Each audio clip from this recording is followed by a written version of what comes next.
Well, good morning or good afternoon. Thank you for joining us at the National Endowment for Financial Education for today's webinar on the implementation process of financial education. My name is Greg Morgan, Senior Manager of Communications. All attendees will be on mute for the presentation, and we will have a question and answer session at the end. If you'd like to submit a question, please use the Q&A function, and we'll get to as many questions as we can. So our third and final episode of this webinar series will cover the final two implementation policy papers we published earlier this year. And while each episode of this series can stand on its own, I do invite you to watch all three to get a wide angle lens of the issue. Those episodes can be found on NEFE.org. For today's webinar, we will cover partnerships and collaboration and evaluation and feedback with two NEFE staff and two special guests. I'll now pass the presentation over to NEFE's Manager of Research and Advocacy, Hunter Field, for introductions and opening remarks. Thank you, Greg, and welcome in everyone. I'm sure we might have some folks joining us either for the second or third time in the last 3 weeks, so we appreciate all of the interest in this series. Like Greg said, my name is Hunter. I'm a manager of policy and advocacy here at the National Endowment for Financial Education. And I just had a couple other points I did want to hit before we get into our deck today. First off, I wanted to make sure everyone knew that we do have live captioning settings enabled for this. So if you would like to enable captions, you can do so through the Zoom toggle show captions. And as Greg mentioned, we will be taking questions at the end of this session. And so please do feel free to drop questions throughout. Our discussion will be split into a few sections. And so please drop them into the chat as they come up for you. So I did want to give a quick overview of how our webinar will be proceeding today. First, we'll have introductions in just a moment. We're very excited to have two guests with us to speak to both of these topics today. We will proceed into a brief overview of the K-12 landscape of financial education graduation requirements, and also a little bit of background on the position papers that Greg mentioned that are kind of the foundation for these last two webinars that we're doing. And then we're going to get into the good stuff. We'll proceed into a conversation on partnerships and collaboration. This will be a discussion, and then we will do the same for evaluation as a topic. Lastly, we will have a Q&A again, and we'll probably spend about 10-15 minutes on that, and we hope to get to as many questions as we possibly can. So again, my name is Hunter Field. I'm a manager of policy and advocacy here at the National Endowment for Financial Education. I'm coming up on 2 years with the organization, and much of my time here has been spent focused on these graduation requirements and learning more about implementation specifically and the steps that come after once a state passes a graduation requirement. I will turn it to my colleague, Beth Bean. Great. Thanks, Hunter. Hello, everyone. Thank you so much for joining. I'm excited for this conversation. We have two great experts that we get to hear from today. So I am Beth Bean. I'm the Senior Vice President of Research and Policy, and I'm glad that you're here. And I will turn it over to my friend and colleague, Dr. Jennifer Davidson. Hi, everyone. Hi, friends. I'm Jennifer Davidson. I have two hats that I wear. I'm at the University of Nebraska at Lincoln. So I am an economics professor. I'm a professor of practice, teaching lots of students every semester, but I also have the privilege of leading the Nebraska Council on Economic Education, which is a separate 501c3 nonprofit. We're housed at the University of Nebraska-Lincoln, and our entire mission is economic and financial literacy. I'll let you go, Grace.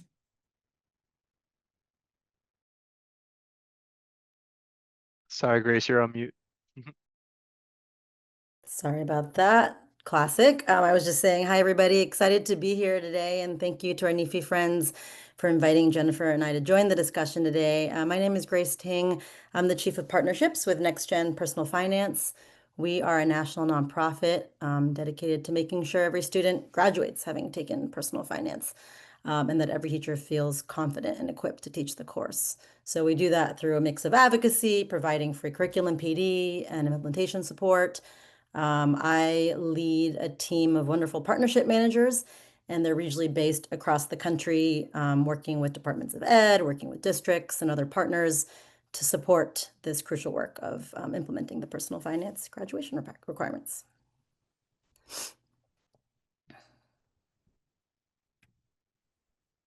Great. So just a quick refresher on who NEFE is. So we are a national nonprofit, the National Endowment for Financial Education. We champion effective financial education. We do that through research, through policy and advocacy, through equity, thought partnership, and leadership.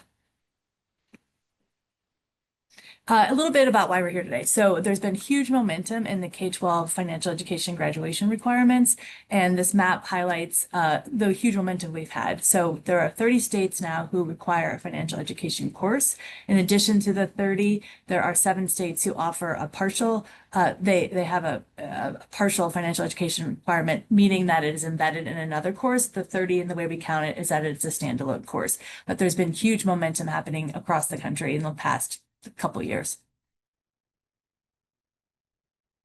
This graph shows that implementation, there's legislation passes, and then there's typically 3 to 5 years of a time frame to allow states to implement.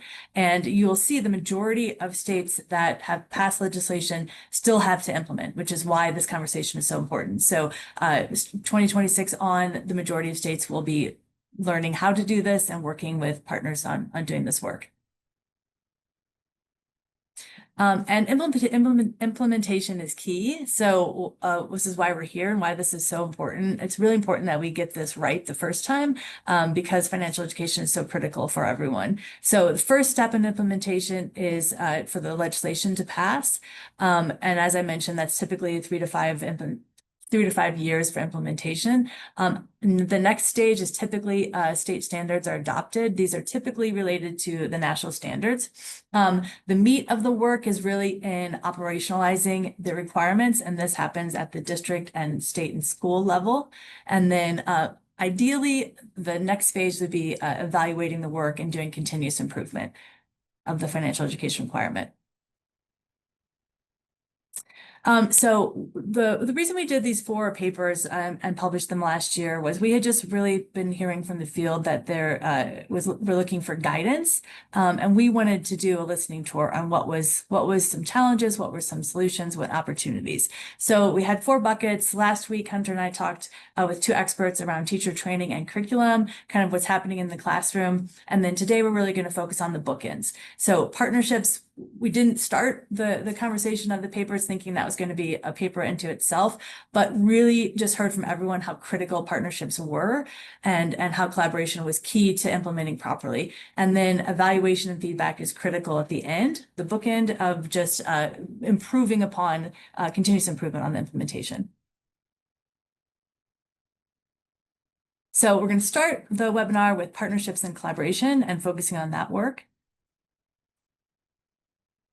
A little bit about what we mean. So the way we define partnerships, there's a lot of public and private partnerships that are effective in the space, but really we're defining a partnership and collaboration of 2 people or 2 organizations that are working together around a common goal.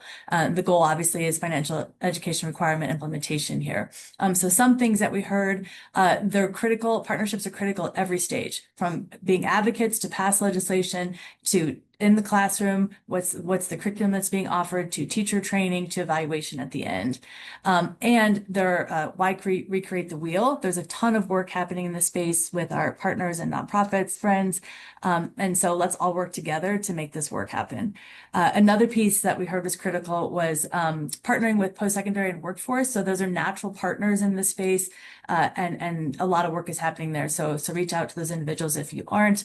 And then organizations can be very helpful in doing data evaluation at the end to make sure that there's continuous improvement. Just really quick, and then we'll get to our experts. So we talked to 4 states when we were doing the papers: Mississippi, Nebraska, North Carolina, and Utah, and just some themes that we heard repeatedly from individuals we spoke with. So establishing a commission or council of nonprofit government stakeholders to oversee implementation, it has been successful. Utah is a great model of that work happening. All 4 states have engaged with private partners, and this is very helpful in creating funding sources. Most of the financial financial education requirements are unfunded. So you have to pull in these partnerships to get funding. Working with post-secondary institutions to train teachers while they're becoming educators would be a key piece rather than after. So they have the financial education ability to teach the classes, and then utilizing data-driven organizations to assist with assessment and certifications. Okay, so now we get to the good stuff. So I'm going to first turn to Grace, and if you could just talk a little bit about why these partnerships are so important and what are some sort of challenges that the partnerships are aiming to solve. Yeah, happy to lead off. I think with most significant endeavors, I mean, it truly takes a village, right? And especially, as you said, because most of these requirements come without dedicated funding. But really, even if and when there is funding, I think it's just as crucial. So it just makes sense to leverage the distinct expertise, capacity, and strengths of various partners doing this work already to collectively support successful implementation. And I think you mentioned earlier, right, there's 30 states that are now requiring students to take a financial education course to graduate. We work with a majority of those states, supporting school districts. And every state is different, of course. Every district and every state is different. But I think across the board, there are two clear shared challenges that partnerships can help address. One is just resource overwhelm, and the second is lack of experience teaching personal finance, lack of knowledge. With the resource side, there are no shortage of resources. I think the challenge is more the paradox of choice, like which resources are high quality, engaging, aligned to the state standards. Districts and teachers need help getting started. So partners like us provide curriculum, ideally free of charge. Partners like Jennifer's and others, help curate and build short lists of quality resources and pointing educators in the right direction. And then secondly, just preparing teachers who just have the limited experience. Many voluntold right now to teach this is probably, I think, the biggest area where partners can step in and help support implementation. Great, thanks, Grace. Jennifer, I'm going to ask you the same questions. Yeah, sure. I would agree with everything that Grace and how you introduced things, Beth, that especially for us, for example, we're a relatively small nonprofit, and the reality of the funding is that small nonprofits have to be scrappy. We may be the content area experts, we may be experts in training teachers, but we're not necessarily funded. So having partners to address all three of those pieces is really, really key. Not reinventing the wheel, super important. There are a lot of people doing work in this space. So who has the specialization of what, and then let's really help each other rather than doubling resource. I think that's really important. That's in Econ 101 too, specialization in trade, by the way, higher outcomes for everyone. How about some specific examples maybe? So in Nebraska, for example, we partner with our Nebraska Department of Education all of the time. Super mutually beneficial relationship is developed and deepened over many, many years. So I've been at the council for 18 years. We're their go-to experts on anything that's related to economics and or personal finance standards. Anytime they need evaluation of the content standards, teacher professional development, student programming as well, particularly CTE, which you talked about, workforce readiness. We are there for them to help support all of those efforts in terms of student competitions, business conferences that we arrange on various university campuses. So it's really unlikely that one entity is going to be able to do all of this. It is very important to partner on what you do best and partner with someone else also doing that. That's just one example. We have many. Thanks, Jennifer. Could you speak a little bit about how the partnerships came to be in Nebraska? Were those existing relationships or? Yeah, actually super organically. So we have really benefited from long-term employment. So we haven't had a lot of turnover. Like I said, I've been here for 18 years. Our folks at the Department of Ed are very similar. We've known each other for a really long time. So really kind of organically, it really does take though building trust with each other. Reputation matters. All of those things really matter. Is that okay? No, that's great. Grace, turning back to you, can you, in your national view of the work, can you share some examples of partnerships that you've seen that have been successful?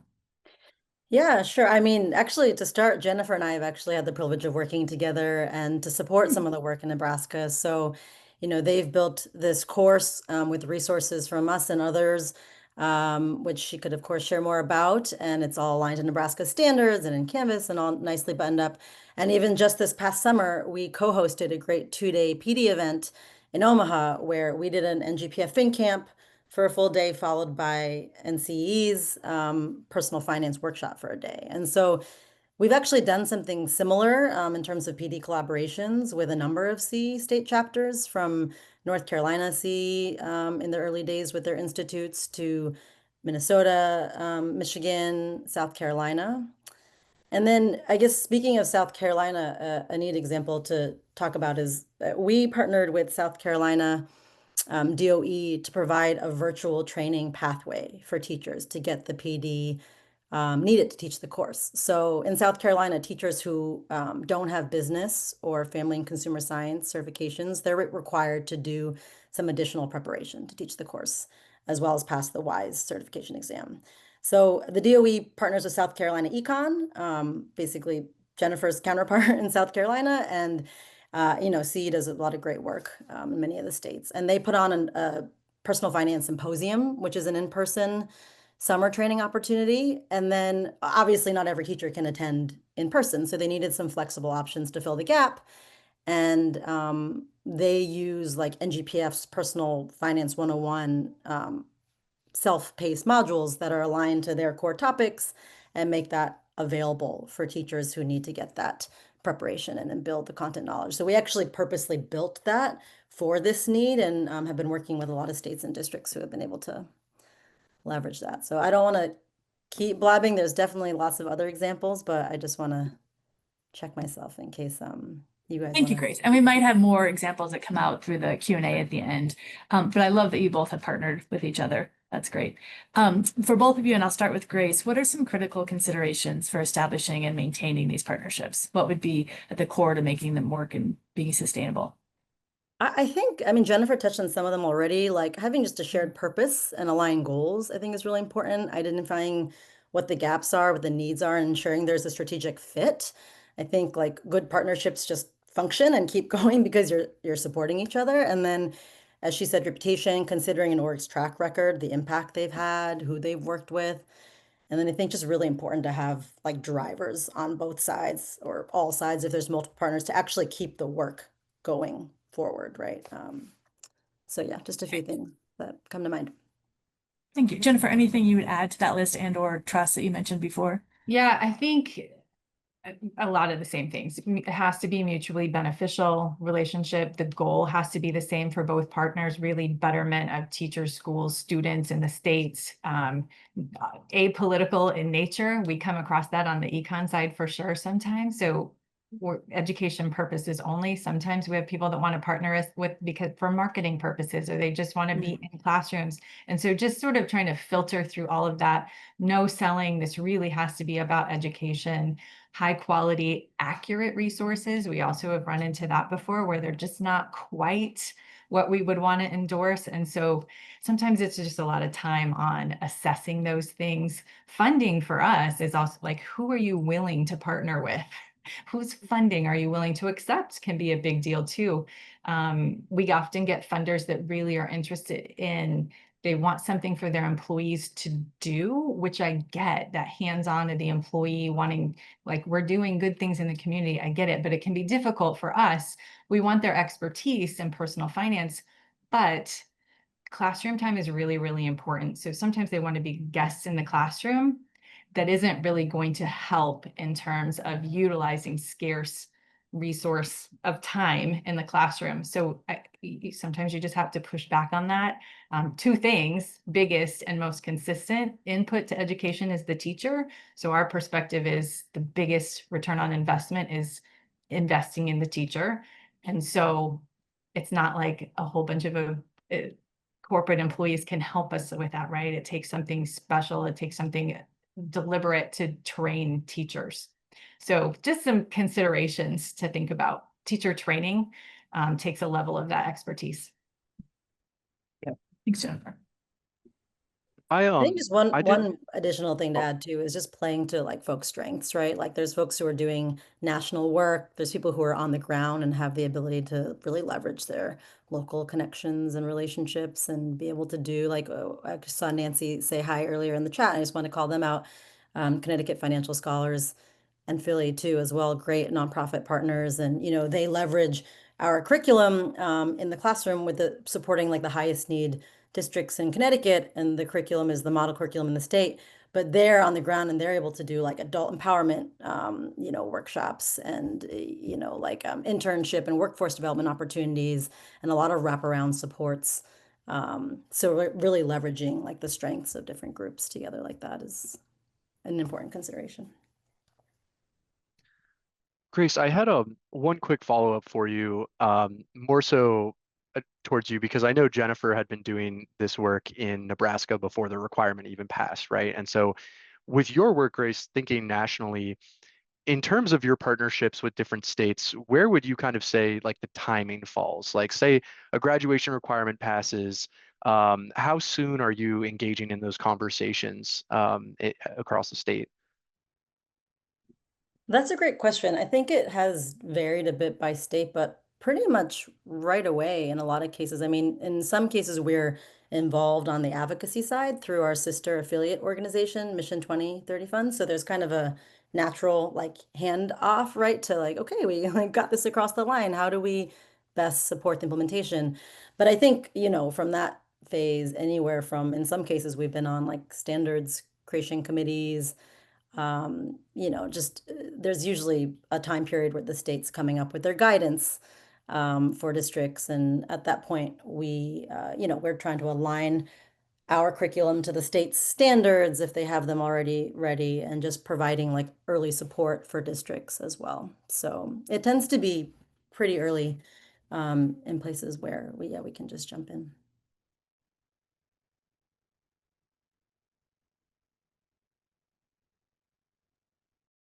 Oh, I would love to keep talking about partnerships. We're going to have to pivot to evaluation, but just want to end this session with, we have some recommendations that I'm not going to read to you, but these are in the paper and on nefe.org. But now I'll pivot over to Hunter to talk about evaluation.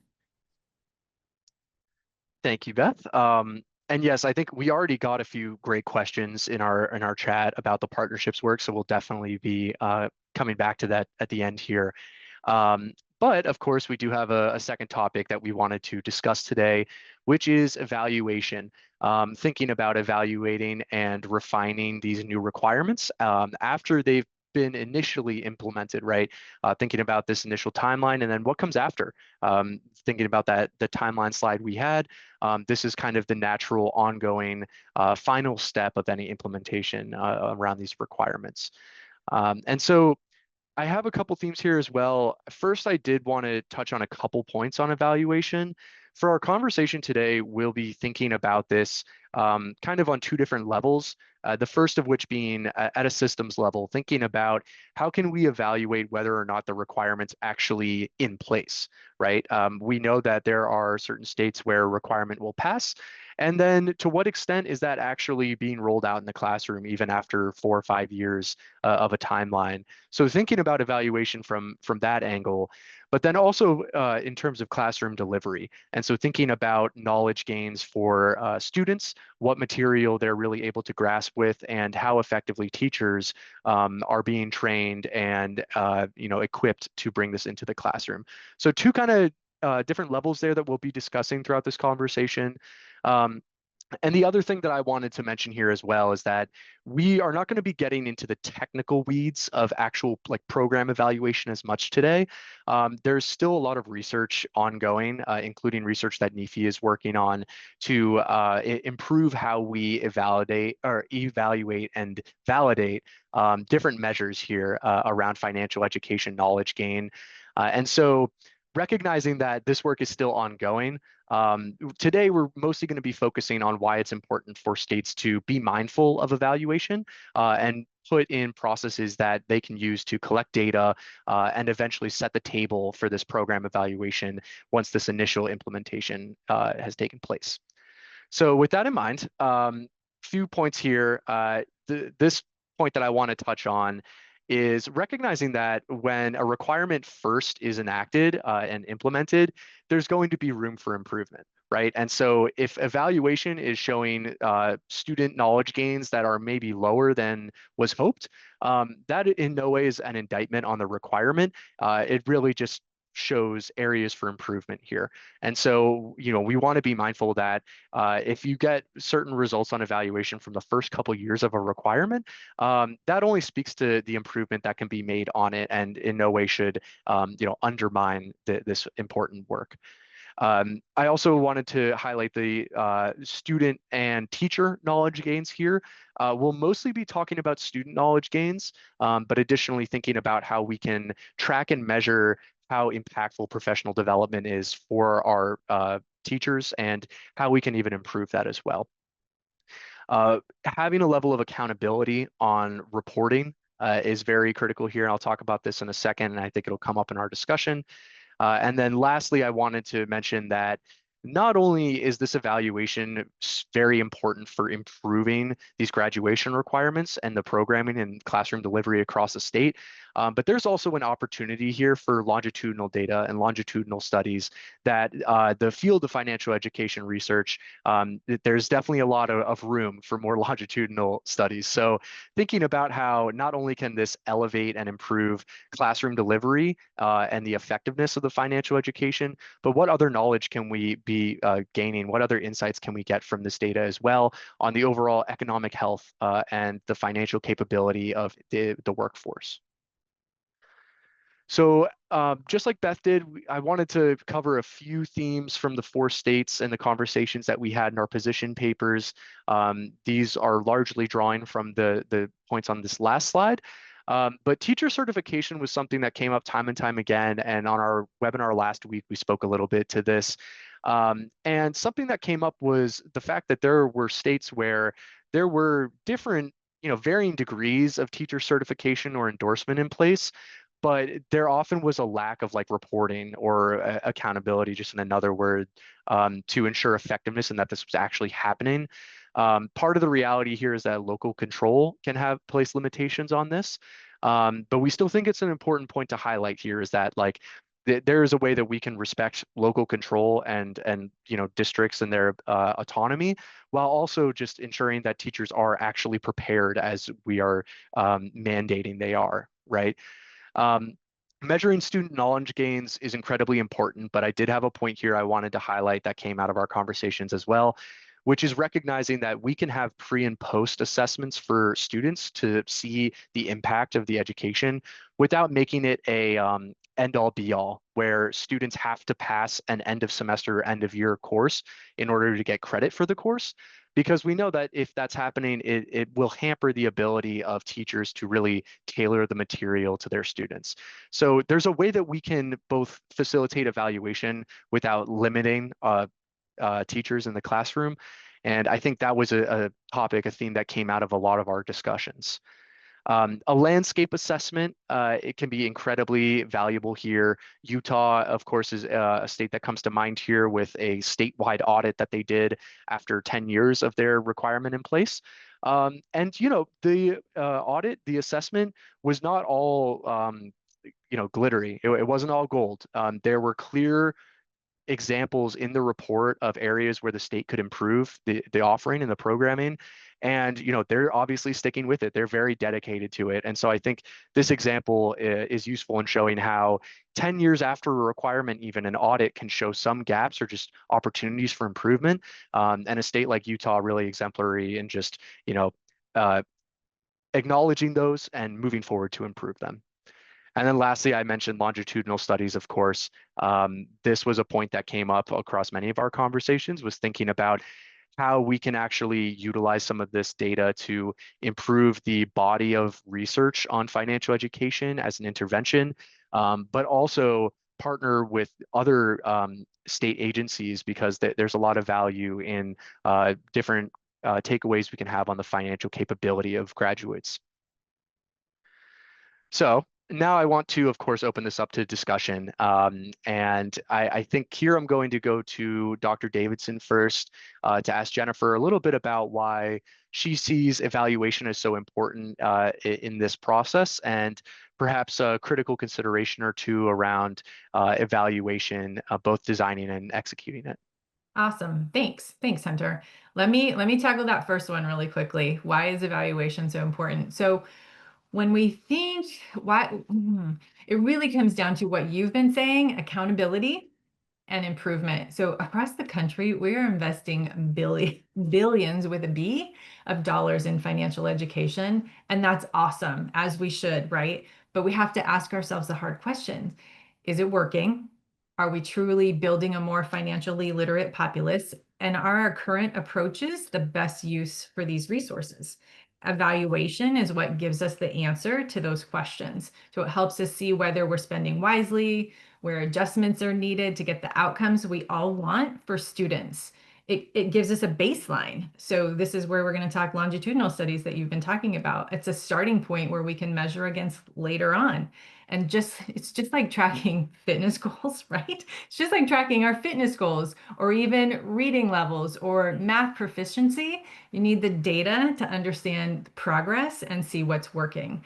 Ultimately, it's about creating this feedback loop, collecting information, learning from it, and improving. It's what ensures that the investment in financial education continues to evolve and strengthen over time. So that's why it's so important. Do you want me to go ahead and get into some critical considerations right now? Yeah, Yeah, for sure. okay. Yeah. Okay. In terms of financial literacy requirements, I think it's important to remember that there are three pieces, and you touched on them too.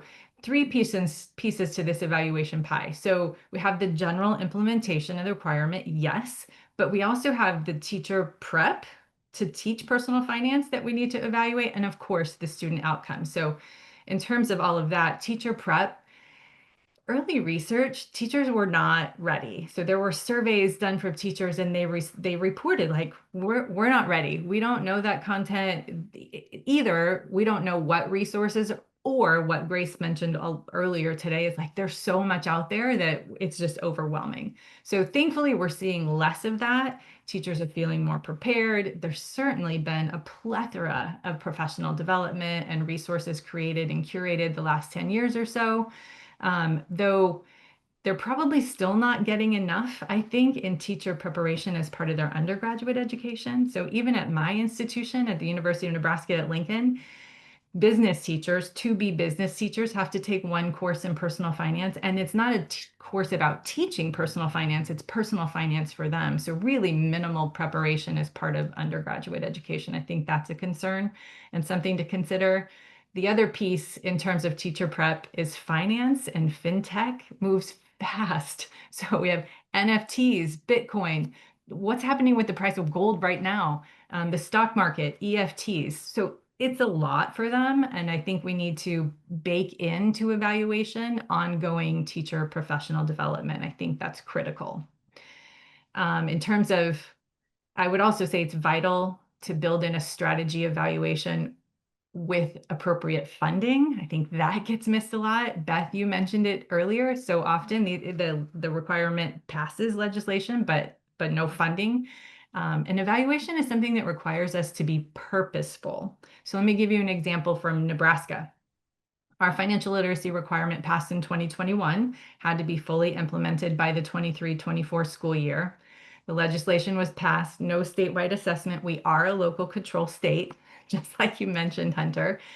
So instead of a statewide assessment or something along those lines, each district reports to its own school board on student progress. And that's an important first step, but it highlights the opportunity to build in more consistent and comparable measures over time. And then the reality of that is, with that type of evaluation, is that teachers then reach out asking for guidance on assessment tools, models. How are they supposed to meet this reporting requirement? What are they supposed to tell their school board? So that reflects this widespread need for shared validated instruments, which is really a gap in the field right now.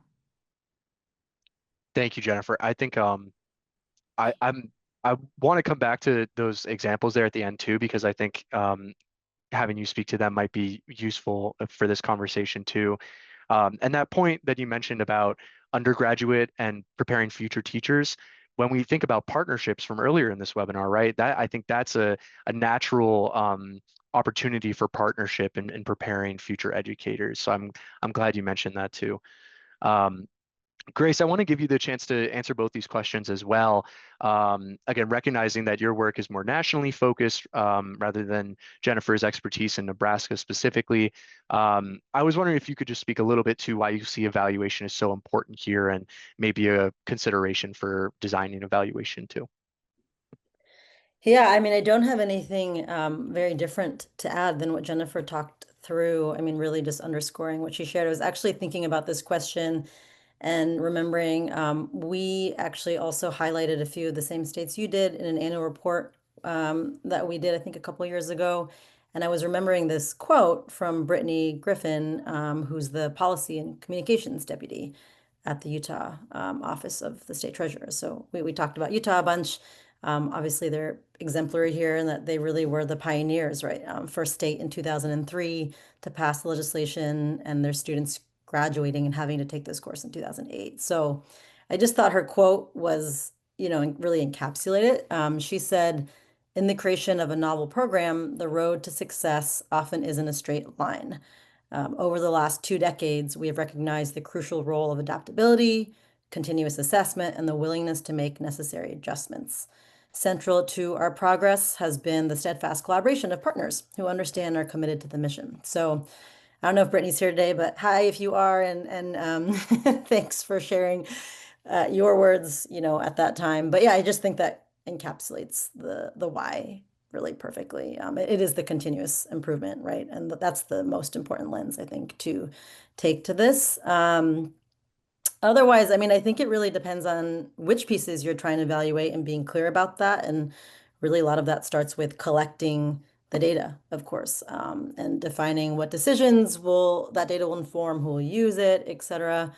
And I do think it's really important, ultimately, to both look at the, systems programmatic level as well as the classroom level, where the instruction is actually happening. So. Yeah, and then I just think the cadence of feedback with the key stakeholders is really important. I think Jennifer was just talking about the feedback loop and just making sure it's not like a one and done, that feedback is coming back and being implemented and that is continuing to move forward. Thank you. Yeah, and since you bring up Brittany and Utah again, I do feel like that example kind of gets at a couple key points here where it's thinking about the fact that Utah would not have been positioned to do the audit, the landscape assessment in the way they did had they not started collecting data like earlier on when initial implementation had been completed, right?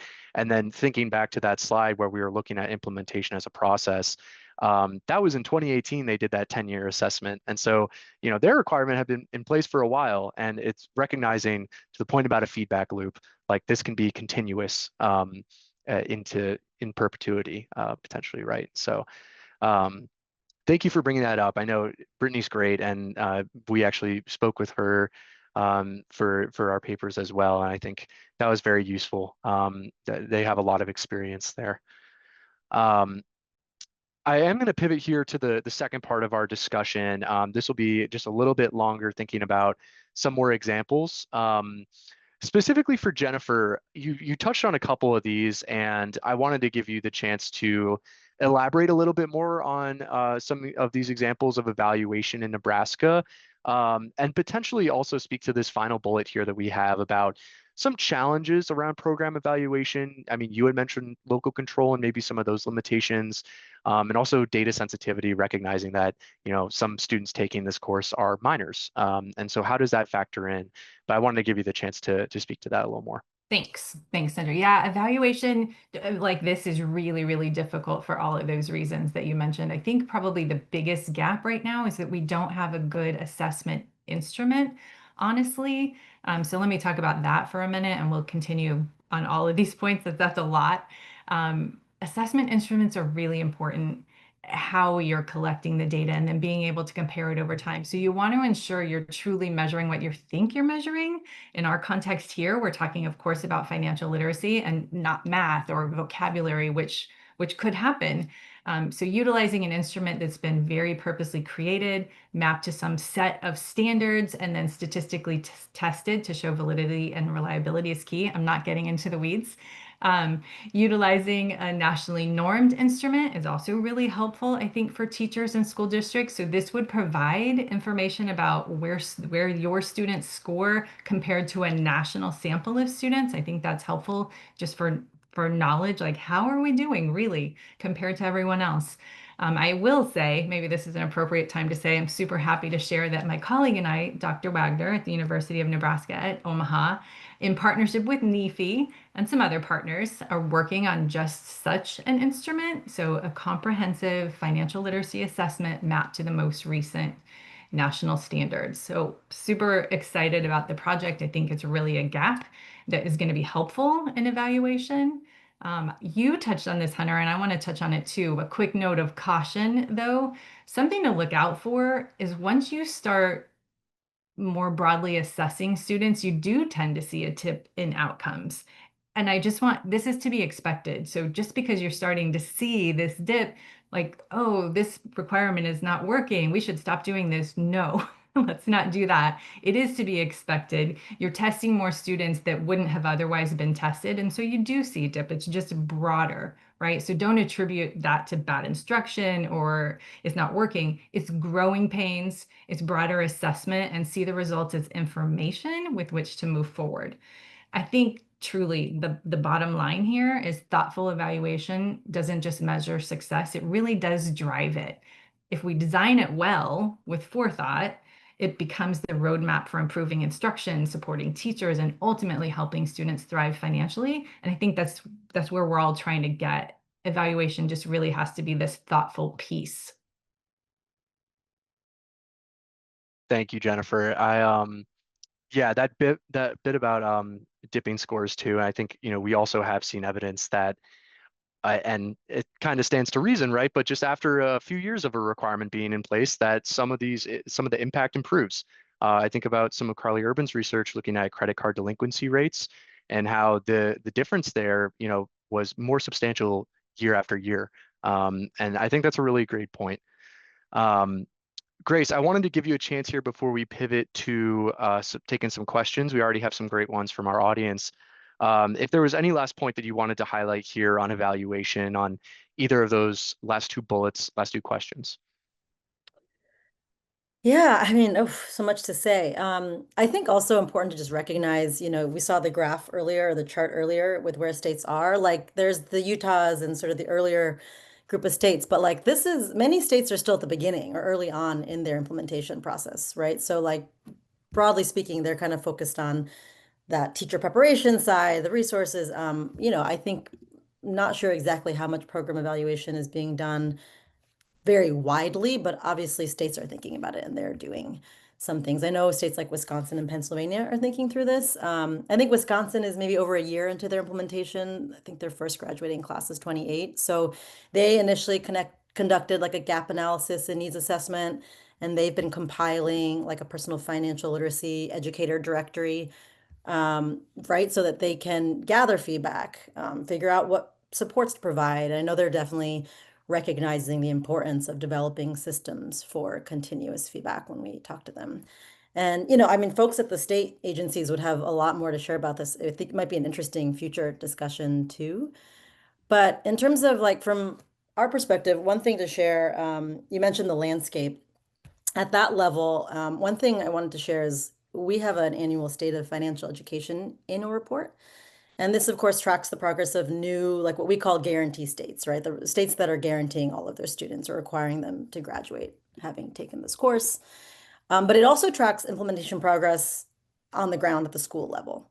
So you mentioned Dr. Carly Urban. We've previously partnered with her and the University of Montana on this work, and it's since transitioned to Dr. Madeline Esperance at the University of Alabama. But basically, they have a research team that analyzes like nationally in all 50 states. I think it's like 12,000 plus public high school course catalogs, and looking at that data and also data that schools submit directly, to see what's happening on the ground. So it's not a perfect instrument, but it provides a really powerful body of data, that rolls up at the state and national level to give a picture of how it's looking. Is there daylight between, the policies and what's happening on the ground, and monitoring that year over year. So I want to mention that. And then in the classroom side of things, like within our semester course, we do have formative and summative assessments built in, but we also have a partnership with Penn State Barron, to offer like a free pre-post assessment tool. I'm very excited about what Jennifer and NEFE are working on. Can't wait to see, what comes of that. But this is a helpful tool too, as well. It's curriculum agnostic. So for teachers who just currently want to identify some areas of growth and where their students are struggling to improve their instruction, that's available. The data is anonymized and contributes to Penn State Barron's like research project. And I think even some of the initial data has just been interesting as a guiding post, like, showing, I think it was 22 points of growth pre-post on average, but really interestingly showing where like the largest gains were in earning income in that standard area. As sort of the lowest area of improvements were in investing, which isn't a surprise, right? We know that that's a challenging topic to teach and challenging for students and so important. But even like for us as an org, like we take that information and figure out, how we want to adjust curriculum or offerings for professional development. And I think others would do the same. So anyway, I just wanted to quickly highlight some of those. And I think the challenges, Jennifer addressed some great examples with Nebraska and, the benefits of local control. Most states, I think, are local control, obviously on a spectrum, but like the benefits of having that flexibility with implementation is so crucial. But there are also, some drawbacks to not having more structured guidance, for example, not defining like a specific course or, who can teach them, requirements around that can just be sometimes difficult to gain visibility into the implementation progress. So I think of our partner at the Pennsylvania DOE too. She's always strongly encouraging, for where it's possible, like really coalescing around a course code or set of codes so that data reporting, like when you get to that evaluation, is even possible. And just like we said earlier, starting with that good data. Thank you. Yeah, no, that's a great flag. I know when I dove into the next gen landscape dashboard, that was you can definitely spend a lot of time there. There's a lot of data. So real quickly, I do just want to again highlight some of the recommendations from our evaluation position paper. I'm not going to spend too much time on this. We touched on a lot of this, and this is also available on nefe.org. Would encourage you to go take a chance to read through that when you get the minute. But now I do want to open it up for our Q&A. I mentioned that we had already gotten some strong questions, and I have one here to lead off with. I'm going to just offer one piece of insight, and then I'm going to throw this one to Grace for starters. The question is asking if you can think of any examples of states partnering with other states. I will say in the research for our papers, we didn't see that come up as much. But one thing that comes to mind for me, just through my work at NEFE, the National Association of State Treasurers is a group that, often state treasuries are behind a lot of this work on implementation and financial education in general. That's an organization that has its own financial education track. And so at their annual conference, there are, different state treasury people who are meeting and talking about these issues and trends that they're seeing. And so that's one example. It's kind of, to our conversation, sort of an informal partnership. But Grace, I was curious if you had any thoughts or anything about states partnering with other states that comes to mind.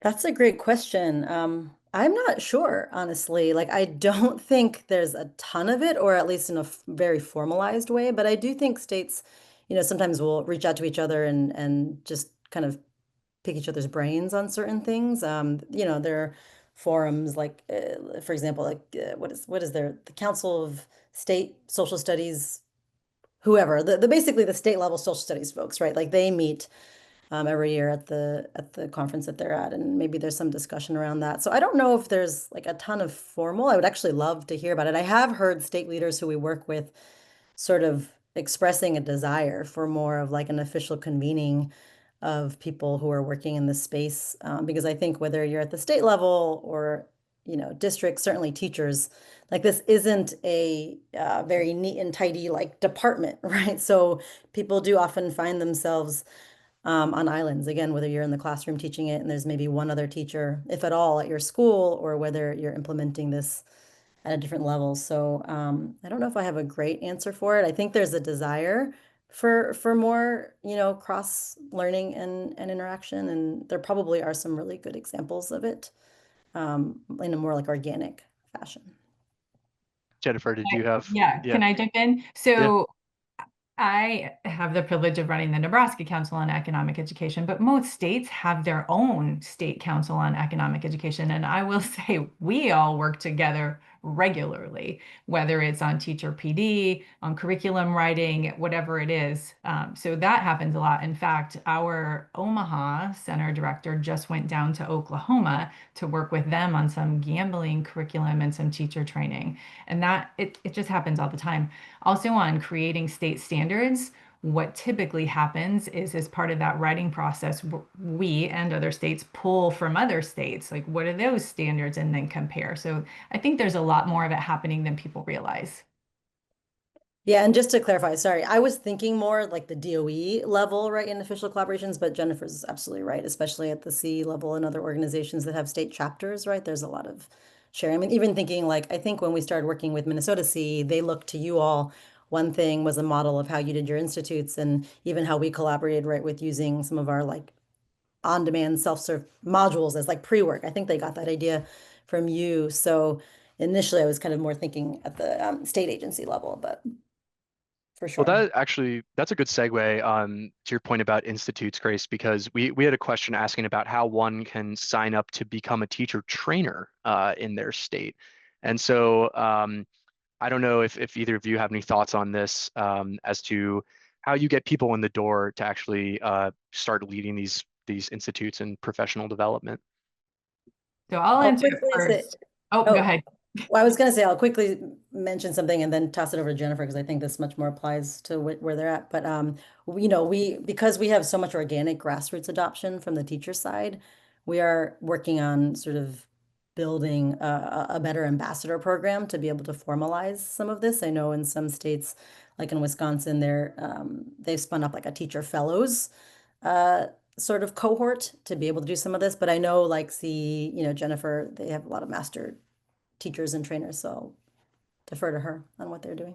Yeah, a couple of things. So this is one of those areas that takes very specific expertise, teacher training, like actually teaching in the classroom, methodology, pedagogy, curriculum, all of those things. So it really does take particular expertise and training. So for us in Nebraska, we have 5 centers for economic education across the state with a director at each of those that is an expert in teacher training. So typically those are the people that are going to be doing our teacher training. But also we have a program where we send 1 to 2 teachers a year to get the training required, and then they become a master teacher for us and can also do those things. This is true in several other states. Mississippi has a great master teacher program. Georgia has one, and then those master teachers can go and do teacher training. Sweet, thank you both. I did see a question about some resources, so I wanted to throw this slide up in the back here with links to each of our websites.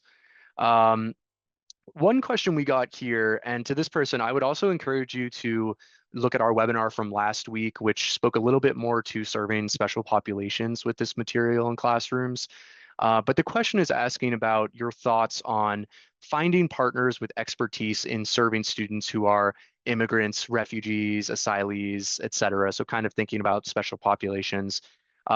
If you have any thoughts on finding organizations that kind of have that expertise.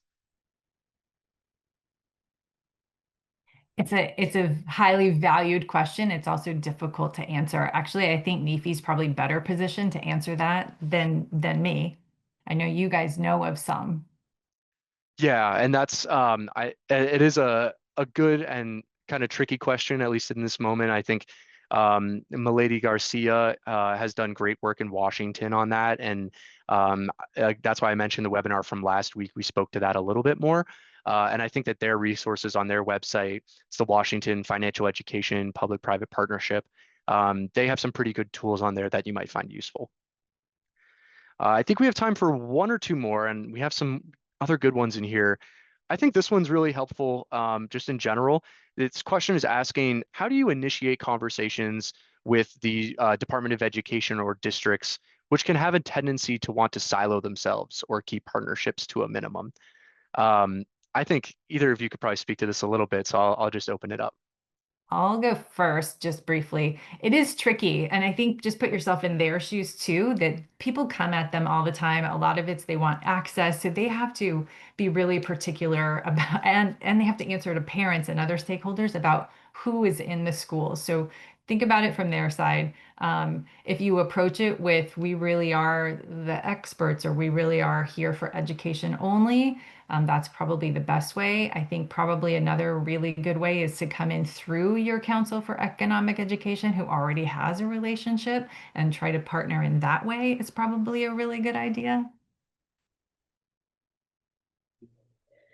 Yeah, I would agree with that. I mean, I think it goes back to matching up the need, right, with the supports that people can provide. I think if there's a good match there, there will be an audience for that. Obviously, at the state agency level, like folks have to be careful not to endorse any one entity or resource or whatever. Yet at the same time, it is their role, and sometimes specifically stated so in legislation when it comes to these requirements, to help identify and curate resources and or, professional development opportunities. So I think if and when, especially, right, if there's no barrier of cost, if there are free resources that are high quality, I think that becomes a place where there can be a lot of helpful collaboration at the deal. And it's same with districts, really. I mean, I think um, initiating those conversations, sometimes it comes from other districts. Sometimes it comes from if they're in a region and there's like, like an education support agency type connection. Sometimes it comes from the department, often from teachers as well. I think